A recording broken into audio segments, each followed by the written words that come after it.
வணக்கம். தாய்நாடு செய்திகளுடன் நான் நிரோஷன். இலங்கையில் நடந்து முடிந்த நாடாளுமன்ற தேர்தல் முடிவு மூலம் மக்கள் கொடுத்த செய்தி என்ன? இலங்கையின் பெரும்பான்மையான மக்கள் தேசிய மக்கள் சக்தியின் வேலை திட்டத்திற்கு ஆதரவளிக்க தீர்மானித்துள்ளதாக தேர்தல் முடிவுகள் காட்டுகின்றன. அது தமிழர் பகுதிகளிலும் எதிரொலித்தது. அது மற்றொரு பரிமாணத்தையும் காட்டியது. அதை ஒரு ஒப்பீட்டு ரீதியில் நீங்கள் புரிந்து கொள்ளலாம். சிங்கள பகுதிகளில் பழைய அரசியல்வாதிகளை வீழ்த்தியவர் ஜனாதிபதி அனுர. யாழ்ப்பாணத்தில் அதை செய்தவர் வைத்தியர் அர்ஜுனா. அளவில் தான் வேறுபாடு. பல ஆண்டு அரசியல் செய்த தேசிய மக்கள் சக்தியும் சுயேட்சை குழு தொடங்கி சில தினங்களில் தேர்தலை சந்தித்து வைத்தியர் அர்ஜுனாவுக்கும் உள்ள அளவு வேறுபாடுதான் இது. ஆனால் அனுர நாடு முழுவதிலும் செய்ததை வடக்கில் செய்ய முடியும் என்று காட்டியுள்ளார் வைத்தியர் அர்ஜுனா. இந்த ஆண்டு நாடாளுமன்ற தேர்தல் முடிவுகள் மூலம் வெளிச்சம் போட்டு காட்டும் பல விஷயங்கள் உள்ளன. 7 தசாப்தங்களுக்கு மேலாக நாட்டை ஆண்ட உயர்தர வர்க்க அரசியல்வாதிகளின் போக்கை முற்றாக மாற்றுவதற்கு மக்கள் விரும்பியதையே இந்த ஆண்டு நாடாளுமன்ற தேர்தல் முடிவும் காட்டுகிறது. அதுதான் யாழ்ப்பாணத்தில் வைத்தியர் அர்ஜுனாவை குறுகிய காலத்தில் வெற்றி பெற வைத்தது. 2022 ஆண்டு அரசாங்க எதிர்ப்பு கிளர்ச்சி அலையில் தேசிய மக்கள் சக்தி தேர்தல் மேடையில் மேட்டுக்குடி அரசியலுக்கு முற்றுப்புள்ளி வைப்பது ஒரு முக்கிய முழக்கமாக இருந்தது. அதன்படி தேசிய மக்கள் சக்திக்கு பெரும்பான்மை பலத்தை வழங்கி மேட்டுக்குடி அரசியலுக்கு முடிவு கட்ட வேண்டும் என மக்கள் விருப்பம் தெரிவித்துள்ளனர். அதை சிறிய அளவில் குறுகிய நாட்களில் யாழ்ப்பாணத்தில் என்ற ஒற்றை தொகுதியில் செய்து காட்டியுள்ளார் வைத்தியர் அர்ஜுனா. சில அரசியல்வாதிகள் அபாயத்தை முன்கூட்டியே புரிந்து கொண்டனர். முன்னாள் ஜனாதிபதி ரணில் விக்ரமசிங்க உட்பட நாடாளுமன்றத்தை பிரதிநிதித்துவப்படுத்திய பல நாடாளுமன்ற உறுப்பினர்கள், உயரடுக்கு அரசியல்வாதிகள் மற்றும் வயதான அரசியல்வாதிகள் இந்த தேர்தலில் போட்டியிடுவதில்லை என்று தீர்மானித்துள்ளதுடன் சிலர் சுயமாக ஓய்வு பெற்றுக் கொண்டுள்ளனர். யாழ்ப்பாணத்திலும் மாவை சேனாதிராஜா உட்பட சிலர் சுயமாக ஓய்வு பெற்றுக் கொண்டுள்ளனர். சம்பந்தனின் சித்தாந்தமான பாடை வரை பதவி என்பது இனி செல்லுபடியாகாது என்பதை அவர்கள் புரிந்து கொண்டார்கள். ஆட்சிக்கு அனுபவம் அவசியம் என முன்னாள் ஜனாதிபதியும் முன்னாள் அரசியல்வாதிகளும் அரசியல் மேடைகளில் பல முறை கூறியும் தேசிய மக்கள் படையின் புதிய குழுவுக்கு அதிகாரம் வழங்க பெரும்பான்மையான மக்கள் தீர்மானித்துள்ளனர். யாழில் எந்த அரசியல் அனுபவம் மற்றும் வைத்தியர் அர்ஜுனாவுக்கு கிடைத்த வெற்றியும் அதையே காட்டுகிறது. நாடாளுமன்றத்தில் திருடர்கள் இருக்கிறார்கள் என்பது பல ஆண்டுகளாக மக்கள் மனதில் பதிந்திருந்தது. மக்கள் படும் இன்னல்களுக்கு அரசியல்வாதிகளை பொறுப்பேற்க வேண்டும் என மக்கள் நினைத்தனர். எனவேதான் பழைய மேல்தட்டு அரசியல்வாதிகளையும் அவர்கள் பிரதிநிதித்துவப்படுத்தும் முழு அமைப்பையும் உடைக்க மக்கள் விரும்பினர் என்று பேராதனை பல்கலைக்கழகத்தின் பொருளாதார கற்கைகள் பிரிவின் பேராசிரியர் வசந்த அதுகோரள தெரிவித்தார். அது யாழ்ப்பாண தேர்தல் மாவட்டத்திற்கும் பொருந்தியது. இதன்படி தேசிய மக்கள் சக்தியை பிரதிநிதித்துவப்படுத்தி நாடாளுமன்றத்திற்கு தெரிவு செய்யப்பட்டு பெருமளவானவர்கள் இளம் தலைமுறையினரின் பிரதிநிதிகளாகவும் புதியவர்களாகவும் இருப்பார்கள். வைத்தியர் அர்ஜுனாவின் சுயேட்சை குழுவிலும் அதே கலவை காணப்பட்டது.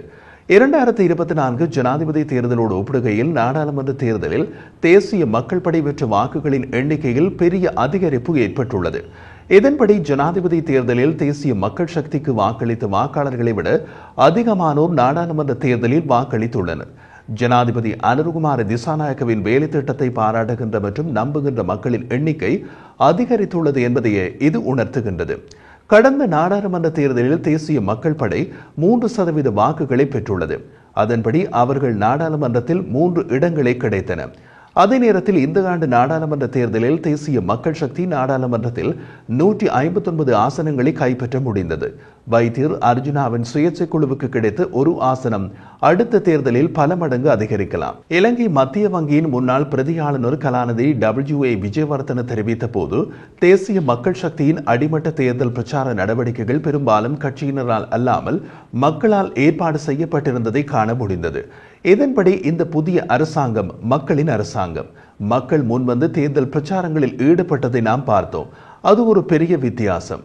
முன்பு பிற கட்சிகள் பின்பற்றியது போல் மது, அரிசி பாக்கெட் போன்றவற்றை வழங்கி மக்களை அழைத்து வர தேசிய மக்கள் சக்தி விரும்பவில்லை.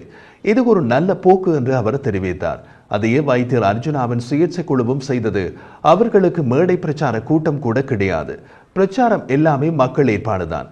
ராஜபக்ச குடும்பத்தை சுற்றி பல தசாப்தங்களாக இருந்த அதிகார மையம் தற்போது தகர்ந்து போயுள்ளது என்பது இந்த ஆண்டு நாடாளுமன்ற தேர்தல் முடிவுகளில் இருந்து தெரிய வரும் என்பது மற்றும் ஒரு தனித்தன்மை. ராஜபக்ச குடும்பத்தில் இந்த ஆண்டு நாடாளுமன்ற தேர்தலில் போட்டியிட முன்வந்த ஒரே உறுப்பினர் சசீந்திர ராஜபக்ச மட்டுமே.